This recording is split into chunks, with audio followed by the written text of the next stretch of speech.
Mekah itu kiblatnya tubuh. Nah kalau kiblat hati kemana?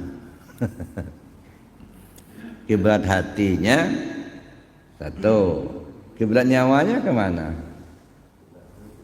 Kiblat rahasia kemana? Nah karena makanya dari dulu saya katakan diri kita itu 4 dimensi. Ada tubuh, ada hati, ada nyawa, ada rahasia. Ini 4 inilah yang dibongkar gitu. Ada. Nah selama ini kan kalau fikih itu kan tubuhnya saja. Yang dibongkar kan cuma tubuhnya aja. Nah hati, nyawa, rahasia itu enggak dibongkar sama sekali. Gitu. Itu baru 1 dimensi. Maka saya bilang tadi kalau kiblat tubuh itu arahnya dada ke Baitullah, muka ke tempat sujud. Yang kedua kiblat hati, kemana arahnya hati ini? Hati itu mesti diarahkan kepada sirullah. Arahnya kepada sir Allah. Nah kalau kiblat nyawa kemana? Kiblat nyawa arahnya kepada aras Allah. Ya. Kiblat rahasia kemana? Kiblat rahasia itu kepada nurullah. Nah ini 4 ketahuan ini. Kiblat tubuh kepada Baitullah, kiblat hati kepada sirullah, kiblat nyawa kepada aras Allah, kiblat rahasia kepada nurullah. Nah ini perlu dikupas lagi nih. Aplikasinya seperti apa? Ada. Itu kan baru istilah itu, belum bisa dipakai, masih bingung. Ya, yakin saya Bapak Ibu masih bingung. Ada. Yang sirullah yang bagaimana, yang aras Allah yang bagaimana, ada. Yang nurullah seperti apa? Nah, aplikasinya seperti apa?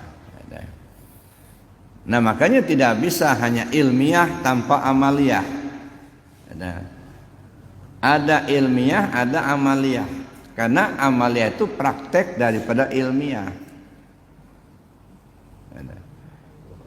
Nah misalnya sirullah, aplikasinya bagaimana? Zikir khafi. Nah kalau yang nggak pernah belajar zikir khafi, gimana dia mau khafinya? Zikir dalam hati. Anti tarekat misalnya, nggak mau belajar zikir. Lalu untuk memasukkan itu seperti apa? Aplikasinya dalam zikir khafi, terus menerus hati ingat kepada Allah. Nah, itu arahnya. Kiblat nyawa kepada aras Allah. Aras Allah yang mana? Aplikasinya seperti apa? Makanya ada yang disebut zikir anfusiyah. Zikir ampas gitu ya. Turun naiknya nafas gitu. Gimana prakteknya, apa hakikatnya. Nah kita perlu belajar di ilmu hakikatnya dulu gitu ya. Nah kemudian kepada sirullah, nurullah. Nurullah itu yang bagaimana? Nurullah. Nah, bagaimana untuk memahami itu perlu kajian ma'rifat. Nah, kajian ma'rifat ini pengenalan dulu. Ya, kajian ma'rifat, maka diperlukan syariat, tarekat, hakikat ma'rifat. Syariat itu perbuatan zahirnya, mana yang wajib, mana yang sunatnya, itu syariatnya. Nah, di tarekatnya bagaimana hati kita ingatnya kepada Allah. Gimana caranya?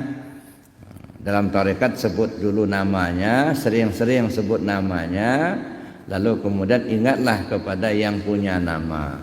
Maka perlu kita ada pengamalan, amalan tarekat. Kita kan sudah talqin dzikir tempoh hari.